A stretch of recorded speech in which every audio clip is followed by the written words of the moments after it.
مولاي صل وسلم دائما.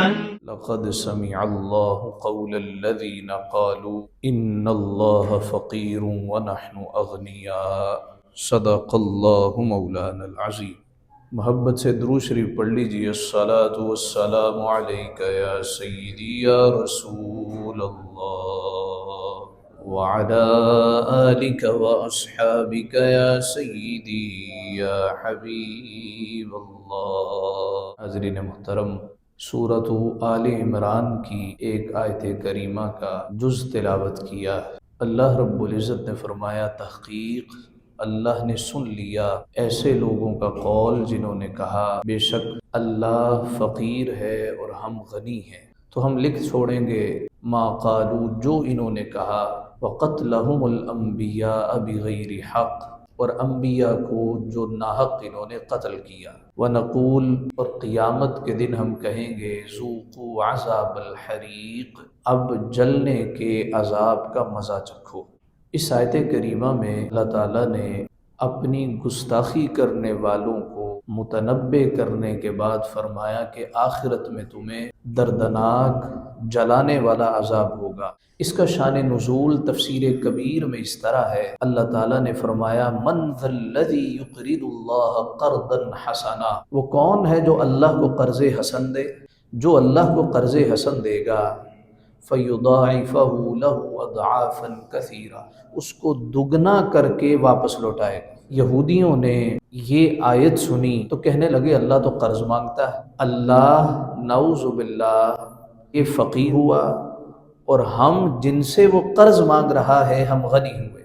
تو اللہ رب العزت نے ان کے اس قول کا ذکر کرنے کے بعد کہا، جو کہتے ہیں اللہ فقیر ہے اور ہم غنی ہیں، تو ہمیں معلوم ہے یہ کیا کہہ رہے ہیں. تو اللہ تعالیٰ نے اپنی گستاخی پر وعید سنائی ہے. اس موضوع پر گفتگو کرنے کا محرک گزشتہ چند دنوں میں ہونے والے چند واقعات بنے. کسی نے ایک تصویر سوشل میڈیا پہ شیئر کی، کوئی صاحب مسجد نبوی شریف میں لیٹے ہوئے ہیں، اس کے پلر کے ساتھ انہوں نے ٹانگیں اوپر کر کے لٹکائی ہوئی ہیں، قرآن شریف کا سرانہ بنایا ہے اور وہ سو رہے، اور انہیں نہ مسجد نبوی کے تقدس کا خیال ہے نہ قرآن کے ادب کا خیال. پھر ایک اور واقعہ بنا، ایک صاحب کہنے لگے، یہ دیکھیے جی عیدی صاحب کون سی تبلیغ کیا کرتے تھے، عیدی نے کون سی تقریریں کی ہیں، یہ آج کل ہی تبلیغوں اور تقریروں کا دور چل پڑا. مجھے بڑی کوفت ہوئی کہ یہ تبلیغ تو میرے مصطفیٰ کی سب سے پیاری سنت ہے. نبی اکرم جان دو عالم صلی اللہ علیہ وآلہ وسلم تبلیغ کے لیے تو طائف گئے تھے اور طائف کے لوگوں نے پتھر مارے. حضور علیہ الصلاۃ والسلام قبیلے قبیلے جایا کرتے تھے، چوکوں چوراہوں پہ لوگوں کو کھڑا کر لیا کرتے تھے. حج کے دنوں میں خصوصی اہتمام ہوتا تھا کہ لوگ پوری دنیا سے آئیں گے تو ان کو تبلیغ کی جائے گی. اسی طرح ایک صاحب کہنے لگے، یہ دیکھیے جی یہ دستار والوں نے کیا شروع کر دیا، یہ داڑیاں رکھ کے لوگوں نے کیا کرنا شروع کر دیا. یعنی مسئلہ ان کے اس فعل کا نہیں ٹھہرایا، مسئلہ کیا ٹھہرایا جی؟ جنہوں نے داڑھی رکھ لی ہے، جنہوں نے دستار شریف پہن لی ہے. اور پھر ایک ہوا سی ایسی چل پڑی کہ لوگ دریدہ دہن ہو گئے، لوگ بے ادب ہو گئے، لوگ گستاخ ہو گئے. اصول یہ ہے کہ آج تک دنیا اور آخرت میں جس نے جو پایا ہے ادب کی وجہ سے پایا، اور جس نے جو کھویا ہے بے ادبی کی وجہ سے کھویا. لوگوں کو سنت کا پاس نہ رہا. حالانکہ قاعدہ ہے، یاد کر لیجئے، جس نے نبی اکرم صلی اللہ علیہ وآلہ وسلم کی کسی ایک سنت کی تحقیر کی، وہ دائرہ اسلام سے خارج ہو جاتا ہے. تم نے داڑھی شریف نہیں رکھنی نہ رکھو، لیکن جنہوں نے رکھی ہے ان کو تو برا بلا نہ کہو. انہوں نے تو کبھی نہیں کہا یہ ہجڑوں کی طرح تم نے شکل بنائی ہے. جنہوں نے داڑھی شریف رکھی ہے، جنہوں نے دستار شریف پہن رکھی ہے، ان کو اس داڑھی کی وجہ سے، اس دستار کی وجہ سے کہ سرکار کی سنت ہے. فعل کسی کا برا ہو سکتا ہے، لیکن داڑھی شریف کو، ریش مبارک کو دوش دینا، حضور کی سنت کو اس حوالے سے ٹارگٹ کرنا، بندہ دائرہ اسلام سے خارج ہو جاتا ہے. نبی پاک صلی اللہ علیہ وآلہ وسلم سے منسوب کسی چیز کو تحقیر کے ساتھ پکارنا، اس سے بھی بندہ دائرہ اسلام سے خارج ہو جاتا ہے۔ یہاں تک کہ فقہ کرام نے لکھا ہے جو سرکار کی جوتی کو، نالین شریف کو، جو حضور کی جوتی کو جتڑی کہہ دے وہ بھی دائرہ اسلام سے خارج ہو جائے گا، کہ سرکار دو عالم صلی اللہ علیہ وآلہ وسلم سے منسوب ایک چیز ہے۔ اسی طرح سنتیں ہیں، لوگ کہتے ہیں جی سنتیں ضروری نہیں ہیں، تم نے نہیں پڑھنی نہ پڑھو، لیکن یہ کہنا ضروری نہیں ہے۔ فقہ کہتے ہیں جس نے تحقیر کے ساتھ سنت کو چھوڑا، ویسے نہیں، تحقیر کے ساتھ، سنت ہی ہے نا، بھی حضور کا فعل ہی ہے نا، جس نے تحقیر، تخفیف، تنقیص کے ساتھ سنت کو ترک کیا وہ بھی دائرہ اسلام سے خارج ہو جاتا ہے۔ ایسے ہی قرآن شریف میں نہیں فرمایا ان تحبط اعمالکم وانتم لا تشعرون، تمہارے سارے اعمال اکارت کر دوں گا اور تمہیں خبر تک نہیں ہوگی، تمہیں شعور، احساس تک نہیں ہوگا۔ یہ وبال ہے سارے کا سارا گستاخی اور بے ادبی کا۔ لوگ علماء کرام پر طعن کرنے لگے، بھی ہمیں تو سب کچھ آتا ہے۔ ایک ٹی وی پروگرام تھا تو کیمرہ مین کہنے لگا جی مجھے سارا ہی دین آتا ہے۔ ہم نے کہا ہمیں 18 سال ہو گئے پڑھتے پڑھاتے، ہمیں تو آج تک نہیں آیا، تم کیسے دعوے کرنے لگ گئے ہو؟ یعنی اتنی دریدہ دہنی، اتنی بے باکی، اور اس کا خمیازہ پھر بھگتا جا رہا ہے اور بھگتا جائے گا جب تک کہ ان بے ادبوں اور گستاخوں کو لگام نہیں دی جاتی۔ یاد رہے ہمارے دین کا ایک ترہ امتیاز ہے، اور وہ کیا ہے؟ ادب۔ ادب نہیں ہے تو ایمان نہیں ہے۔ جب بندہ لا الہ الا اللہ محمد الرسول اللہ کہتا ہے، اس کا مطلب ہے کہ وہ کچھ ٹرمز اینڈ کنڈیشن پہ دستخط کرتا ہے کہ مولا کبھی تیری گستاخی نہیں ہو، مولا کبھی تیرے محبوب کی گستاخی نہیں ہو۔ اور اگر کوئی ایسا کرے اور پھر کہے میں مسلم ہوں، پھر کہے میں حضور کی امت ہوں، پھر کہے مردک کے ہوں امت رسول اللہ کی، یہ کیسے ممکن ہے؟ تم گستاخیاں بھی کرتے پھرو اور کہو کہ ہم سرکار دو عالم صلی اللہ علیہ وسلم کی امت میں سے۔ اللہ اور اللہ کے حبیب کی شان تو وراء الورا ہے۔ کسی بزرگ آدمی کی جس کی داڑھی کے بال سفید ہوں، اس کی گستاخی کرنا بھی دنیا میں وبال کا سبب بنتا۔ تفسیر روح البیان میں ہے ایک زمانہ دنیا پر ایسا بھی آیا جو جوان کسی بوڑھے کے آگے چلتا تھا زمین اس کو کھینچ لیا کرتی تھی، زمین میں دھنس جایا کرتا تھا۔ تفسیر روح البیان میں ہی ہے کہ ایک دفعہ ایک شخص نے عرض کی یا رسول اللہ فاقہ بہت ہے، غربت نے ڈیرے ڈال رکھے ہیں۔ آپ نے فرمایا تو بوڑھے کے آگے چلتا ہوگا، تو کسی ضعیف کی گستاخی کرتا ہوگا جس کی وجہ سے یہ آج فاقہ اور آج فقر تیرے گھر میں بیٹھ گیا۔ اللہ رسول کی شانی وراء الورا ہے۔ جانے جانا صلی اللہ علیہ وآلہ وسلم نے فرمایا اپنی اولاد کو ادب سکھایا کرو۔ کس چیز کا؟ فرمایا اپنی اولاد کو میرا ادب سکھاؤ، میری محبت۔ محبت کا مطلب ادب ہے، جب یہ بندہ کسی سے محبت کرتا ہے تو ادب بھی کرتا ہے۔ تو فرمایا اپنی اولاد کو محبت سکھاؤ، کس کی؟ پہلے نمبر پہ فرمایا میری، پھر کہا میری آل کی، یا رسول اللہ پھر فرمایا قرآن کی۔ ان تین چیزوں کی محبت اپنی اولاد کے دلوں میں ڈال دو، انہیں کہانیاں سنایا کرو، انہیں قصے سنایا کرو، ان کی باتیں سنایا کرو تاکہ یہ محبت کر سکے۔ اب قرآن شریف سے محبت کیا ہے؟ قرآن کی تلاوت کی جائے۔ ایک شرابی تھا، اس کا نام تھا بشر، وہ شراب خانے جا رہا تھا، راستے میں اسے قرآن کی ایک آیت لکھی نظر آئی، اور وہ آیت کیا تھی؟ بسم اللہ الرحمن الرحیم۔ کانپ کے رہ گیا، اندر سے آواز ہے کہ تو شرابی ہے، چھوڑ، یہ کیا ہے؟ یہ تیرے کام تو نہیں ہے، تو مولویوں کے کام ہے، کاغذ اکٹھے کرتے پھرتے ہیں جہاں کوئی قرآنی آیت لکھی ہو۔ پھر کہا یار کلمہ تو نے بھی پڑھ رکھا۔ فوراً ہی اس کاغذ کے ٹکڑے کو اٹھایا، صاف کیا، جیب میں چند پیسے تھے، ساتھ عطر کی دکان پہ گیا اور عطر خریدا، کاغذ پہ لگایا، چوما، اور کسی اونچی جگہ پہ سنبھال کے رکھ کے پھر شراب خانے چلا گیا۔ ابھی شراب خانے میں داخل ہوا تو اس وقت کے ولی کامل تھے، وہ بھی شراب خانے میں آئے، پوچھنے لگے کہ بشر کہاں پر ہے؟ انہوں نے کہا وہ جی وہ تو بدنام زمانہ ہے، آپ اللہ والے آپ کدھر آئے؟ فرمایا اسی سے ملنا ہے۔ جب دیکھا تو منہ سے جھاگ نکل رہی ہے، پانی منگوایا، پانی سے اس کا منہ صاف کیا اور کہا اللہ نے تجھے اپنے پیاروں میں لکھ دیا ہے، ابھی بھی تو شراب پی رہا ہے۔ ہوش میں آیا، حضرت جی کیسی باتیں کر رہے ہیں؟ فرمایا خواب میں مجھے بتایا گیا، جاؤ اس سے جا کے کہو تم نے ہمارے نام کی تعظیم کی ہے، ہم تجھے ولیوں میں شامل کر رہے ہیں۔ اور مشہور و معروف واقعہ ہے، جم غفیر نے کتابوں میں نقل کیا، پھر یہ شخص جس کا نام تھا بشر، یہ شراب خانے سے نکلا، لوگوں نے کہا جی جوتا پہنیے، کہنے لگا نہیں، اللہ کا نام ہی زمین پہ نہ کہیں آ جائے اور میرا پاؤں اس پہ نہ دھرا جائے۔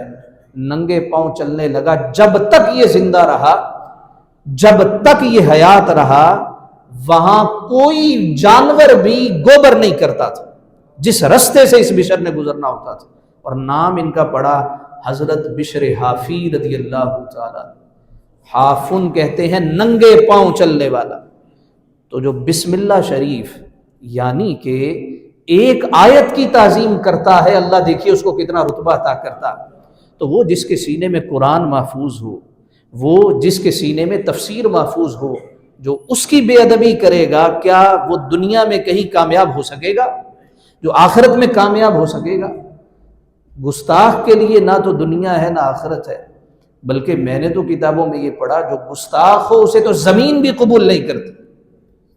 حضرت امام غزالی رحمۃ اللہ تعالی علیہ، حجت الاسلام، فلسفے کا امام، حضرت امام محمد بن محمد الغزالی، آپ کہتے ہیں ایک شخص میرے پیچھے پڑ گیا، بلا وجہ معاندانہ رویہ اس نے شروع کر لیا، میں اس سے بڑا تنگ، مجھے اذیتیں دیتا، میں بازار سے گزرتا تو آوازیں کستا، لڑکے بالے پیچھے لگا دیتا، میں بڑا پریشانی کے عالم میں رات سویا تو خواب میں کملی والا نظر آیا۔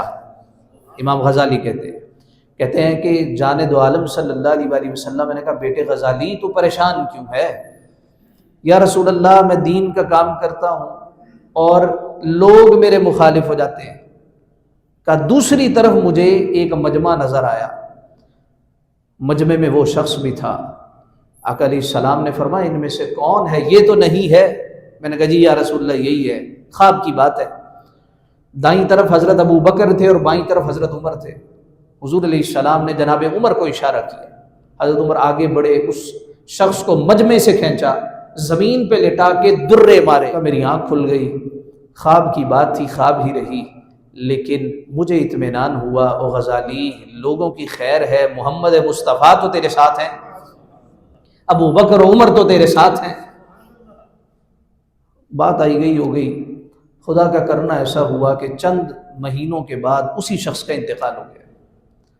اب کوئی نہلانے والا نہ ملے، اور جس کو ساری زندگی برا بھلا کہتے رہے اسی کے ترلے کرنے لگے، آگے جی غسل دے دیجئے۔ کہتے ہیں کہ میں نے کہا چلو ٹھیک ہے یار، اللہ کا بندہ تو تھا، غسل دیتا ہوں۔ میں چلا گیا غسل دینے کے لیے، جب میں نے اس کی قمیص اتاری تو عمر کے دروں کا نشان موجود تھا۔ کیوں؟ اس لیے کہ یہ گستاخی کرتا تھا، بلا وجہ معاندانہ رویہ اختیار کیا کرتا تھا۔ تو کہا مجھے یقین کامل ہو گیا جو دین کی بے لوث خدمت کرنے والا ہو، محمد مصطفیٰ اسے کبھی تنہا نہیں چھوڑتا۔ تو کس کی محبت سے کھاؤ؟ میری محبت سے کھاؤ، پھر میری آل کی محبت سے کھاؤ، پھر قرآن کی محبت سے کھاؤ۔ اللہ کی محبت تو فرض ہے کہ قرآن کہتا ہے والذین آمنوا اشد حبا للہ، اور جو ایمان والے ہوتے ہیں یہ تو اللہ سے ٹوٹ ٹوٹ کر محبت کرنے والے ہوتے ہیں، شدید حبا نہیں، اشد حبا، اللہ سے ٹوٹ ٹوٹ کر عشق کرنے والے ہوتے ہیں، محبت کرنے والے ہوتے ہیں۔ تو اولاد کو کیا سکھانا ہے؟ فرمایا میری محبت سے کھاؤ، اولاد کو میری آل کی محبت سے کھاؤ۔ شرق پور شریف میں ایک اللہ والے وہ گزرے ہیں، ان کا نام تھا حضرت میاں شیر محمد شرق پوری رحمۃ اللہ تعالی۔ حضرت اقبال کثرت سے ان کے پاس جایا کرتے تھے، اس لیے کہ عالم بھی تھے اور اللہ والے بھی تھے۔ حضرت میاں شیر محمد شرق پوری رحمۃ اللہ تعالی علیہ سادات کا بڑا ادب کرتے تھے، پتہ چل جاتا سید زادہ، پھر وہ سب کچھ چھوڑ چھاڑ کے اس کی خدمت میں لگ جاتے، اور کوئی سید زادہ آتا اس کے لیے باقاعدہ اہتمام ہوتا تھا۔ ایک مرتبہ ایک ماچھی تھا، پیسے اس کے پاس کوئی نہیں تھے، لوگوں سے مانگ تانگ کے بھی وہ تھک گیا اور لوگ بھی اگ گئے۔ ایک نے کہا یار تو اس طرح کر شرق پور چلا جا، چھوٹا سا قصبہ تھا، شرق پور چلا جا اور وہاں پہ حضرت شیر محمد صاحب کے پاس جا کے کہنا میں سید ہوں، وہ تیری خدمت کریں گے۔ کہنے لگا پر میں تو نہیں ہوں۔ کہنے لگا جی انہوں نے تیری نہ پتہ تو کی ہیں۔ کہتا جی ٹھیک ہے۔ اب اس نے رخت سفر باندھا اور شرق پور چلا آیا۔ جب تانگے سے اترنے لگا نا تو سوال و جواب خود سے ہی کرتا ہے۔ انہوں نے نام پوچھا تو نام بتاؤں گا جی میرا نام عبداللہ ہے۔ کہاں سے آئے ہو تو کسی علاقے کا نام بھی سوچ لیا، کتنے بچے ہیں یہ بھی سوچ لیا، وہ ساری کہانی بنا لی۔ اور جب حضرت شیر محمد رحمۃ اللہ تعالیٰ علیہ کے پاس آیا، وہ سنگیوں کے ساتھ بیٹھے تھے، اللہ اللہ سکھا رہے تھے۔ یہ جب اجنبی گیا تو آپ نے کہا او بیلیا، بیلیا کہتے تھے، او بیلیا کون ہے تو کتوں آیا ہے؟ کہنے لگا جی میں سید محمد عبداللہ۔ جب اس نے اتنی بات کہی تو آپ مصلے سے کھڑے ہو گئے، اس کو مصلے پہ بٹھا دیا، خود ہاتھ باندھ کے سامنے بیٹھ گئے۔ اب پہلے تو وہ گھبرایا لیکن پھر پکا ہو گیا، نہ بھی میں تو سید ہی ہوں۔ آپ نے کہا جی کیسے تشریف آوری ہوئی؟ یہ یالدار ہوں اور گھر میں غربت نے ڈیرے ڈال رکھے ہیں۔ آپ نے کہا جی بس جتنے سنگی تھے فرمایا اگلی نماز کے وقت اب آپ آئیے گا، اتنی دیر ہم سید بادشاہ کو کچھ نہ کچھ کھلاتے ہیں اور کچھ نہ کچھ لے کے ضرور آئیے گا۔ کہنے لگے جی ٹھیک ہے۔ یہ سارے روانہ ہوئے، اگلی نماز کے وقت سارے سنگی ساتھی کچھ نہ کچھ لے کے آئے، جو بندہ سرتا تھا وہ لے آئے، تو کافی پیسے اکٹھے ہو گئے۔ جس کے پاس پیسے نہیں تھے وہ کوئی اور چیزیں لے آیا، کوئی تحفے تحائف لے آیا، کوئی کپڑے لے آیا، ایک پوری بوری بن گئی۔ حضرت میاں صاحب کہنے لگے یہ آپ کے لیے کچھ نذرانہ ہے۔ جب اس نے دیکھا کہ اتنا نذرانہ اکٹھا ہو گیا، جی مجھے ابھی اجازت دیں، شام ہونے سے پہلے ہی چلا جاؤں۔ تو آپ نے فرمایا کچھ دن رہیے، ہمیں خدمت سیوا کا موقع دیجیے۔ کہنے لگا جی نہیں پھر کبھی صحیح۔ آپ نے کہا ٹھیک ہے، بوری خود سر پہ اٹھا لی اور کہا آئیے آپ کو تانگے کے اڈے تک چھوڑا تھا۔ تانگے کے اڈے تک گئے، کوچوان سے کہا سید بادشاہ سے پیسے نہیں لینے۔ اس نے کہا جی ٹھیک ہے، بورا رکھوایا اور ان سے جب معانقہ کیا نا، وہ سید محمد عبداللہ سے مصافحہ کیا، معانقہ کیا تو کان میں کہنے لگے لے بے لیا اتھو تو سید بنیا سی، تانگے کے اڈے سے اتھو تو سید بنیا سی۔ جب اس نے اتنی بات سنی تو کانپنے لگا۔ حضرت جی جب پتہ تھا تو پھر اتنی سیوا کیسی؟ فرمایا کیا کروں، نام جو میرے محبوب کا لے دیا تھا، نام جو نسبت جو کر دی تھی، اب میں کیا کرتا؟ سب کے سامنے تذلیل کرتا تو تذلیل تیری نہیں ہونی تھی، اس لفظ سید کی توہین ہونی تھی۔ یہ سمن آباد میں شاہ صاحب رحمۃ اللہ تعالی وفات پا گئے، ان کے بچے ابھی بھی ہیں۔ وہ کہتے ہیں رات ہماری کلاس لگتی ہے درس نظامی کی، بچوں کو سنایا ہے۔ شاہ صاحب کسی مسجد میں امام تھے تو مسجد انتظامیہ نے جواب دے دیا، کہتے گھر میں کچھ بھی نہیں تھا، بچے بھوک اور پیاس سے بلک رہے ہیں، کچھ بھی نہیں ہے، لٹرلی کہتے کچھ بھی نہیں تھا۔ میں نے کہا اے گھر والی، گھر میں کھانے کو کوئی شے نہیں ہے اور مسجد انتظامیہ نے مجھے جواب دے دیا، بس یہ گھر ہی اپنا ہے، صبح جاؤں گا کوئی انتظام و انصرام اللہ فرما دے گا۔ کہا جی کسی سے مانگ لیجئے، اتنے آپ کے چاہنے والے ہیں، اتنے مرید ہیں، اتنے مقتدی ہیں۔ تو شاہ صاحب کہتے ہیں مانگنے کا تو مانگ لوں لیکن سید زادہ ہوں، میں نے زندگی میں کبھی ایسے ہاتھ نہیں کیا، اللہ نے ہمیشہ ایسا ہی رکھا ہے۔ غربت ہے تو کوئی بات نہیں، فاقہ ہے تو کوئی بات نہیں، یہ دن بھی گزر جائیں گے۔ وہ کہتے ہیں کہ اسی طرح ساری رات ہماری گزری فاقے میں۔ صبح ہوئی، دروازے پہ دستک ہوئی، نے دروازہ کھولا تو سامنے حضرت مفتی محمد امین صاحب رحمۃ اللہ تعالی علیہ وہ کھڑے تھے اور ان کے ساتھ ایک مزدہ تھا، چھوٹا مزدہ۔ کہتے ہیں شاہ جی ذرا دروازہ تے کھولے دے۔ دروازہ کھولا تو سنگیوں سے کہا یہ اندر آٹے کی بوری رکھ دو، چاول کی بوری رکھ دو، چینی کی بوری رکھ دو، ساری چیزیں رکھوائیں، ساتھ کچھ پکا پکایا بھی تھا۔ کہا جی یہ آپ کے لیے تحفہ لایا ہوں۔ کہا وہ جانے لے، شاہ صاحب نے پکڑ لیا اور کہا مفتی صاحب اس طرح نہیں جان دینا، یہ دسو ایک ہی ماجرا ہے سارا۔ کہا جی کوئی نہیں، آپ کے لیے تحفہ ہے۔ کہا جی نہیں، جب تک آپ بتائیں گے نہیں جانے نہیں دوں گا۔ کہا شاہ جی کوئی گل نہیں، بس ویسے ہی تحفہ۔ مفتی صاحب میں تمہیں جان نہیں دینا جب تک دسو گے نہیں۔ تو مفتی صاحب نے رونا شروع کر دیا اور کہا شاہ جی رات میں سویا تو خواب میں کملی والا نظر آیا۔ نبی اکرم جان دو عالم صلی اللہ علیہ وآلہ وسلم نے فرمایا مفتی صاحب میرا ایک پتر رات دا بھکھا پیا ہے، کھانے کو کوئی شے نہیں ہے، تو خیال کیتا جے۔ کہا جب اتنی بات ہوئی تو میں اٹھا، اسی وقت گھر میں جو کچھ تھا وہ بنایا۔ اب فجر کے بعد بھی دکانیں نہ کھلی، ایک مرید کو اٹھایا جگایا اور اس کی دکان سے یہ سامان لے کے آیا ہوں، شاہ جی مینوں معاف کر دینا تھوڑا لیٹ ہو گیا۔ میرے محمد مصطفیٰ صلی اللہ علیہ وسلم نے فرمایا لوگوں اپنی اولاد کو محبت سکھاؤ، اور محبت ادب کا تقاضا کرتی۔ کس کی محبت؟ رسول اللہ کی محبت، مصطفیٰ کی آل کی محبت اور قرآن کی محبت۔ آج ہم ہر چیز میں آگے آ گئے، علم ہم نے گھول کے پی لیا مگر ادب سے کوسوں دور ہو گئے۔ نہ بچوں میں والدین کا ادب رہا، نہ بھائیوں میں بھائیوں کا ادب رہا، نہ شاگردوں میں استاد کا ادب رہا۔ شاگرد کہتا ہے استاد جی پڑھاندے ہوتے پیسے نہیں لیندے، تو پھر وہ علم نہ رہا۔ ہاں وہ ڈگریاں آ گئیں، وہ چند سال جو ہم نے اسکول کالج یونیورسٹی میں گزارے اس کے سرٹیفکیٹ ہم نے پکڑ لیے مگر ادب نہ آیا۔ اس طرح ایک خاتون آئی اور آ کے کہا حضرت جی دعا کریا دے میرا پتر پڑھتے گیا ہے پر کڑیا نہیں، اس کے پڑھنے کا ہمیں کیا فائدہ ہوا؟ جو باپ کے سامنے بیٹھے اسے تمیز نہ ہو کہ میرا والد ہے، میں نے کس طریقے سے اس کے سامنے بیٹھنا۔ جو ماں کے سامنے بات کرے تو ماں کا کلیجہ دہل جائے کہ میرا پتر جسے میں نے بولنا سکھایا ہے میرے سامنے کس طرح کلام کر رہا ہے۔ یہ ہم ادب سکھا رہے ہیں۔ پھر ہم کہتے ہیں ساڈا بچہ بیکن ہاؤس پڑھتا ہے، ساڈا بچہ فلاں بڑے اسکول پڑھتا ہے۔ ادب آیا ہے؟ کبھی کسی نیک بندے کے پاس بٹھایا ہے؟ کبھی کسی صالح اپنے خاندان کے کسی بزرگ کے پاس بٹھایا ہے؟ ہر چیز ہم نے سکھا دی۔ ہم 1.5 سیانے لوگ ہیں، مگر ہمیں یہ معلوم نہیں ہے کہ اگر اولاد کے دل میں ان ہستیوں کی محبت ادب نہ ڈالا جائے یہ کبھی تمہارے نہیں بنے، کبھی تمہارے نہیں بنے۔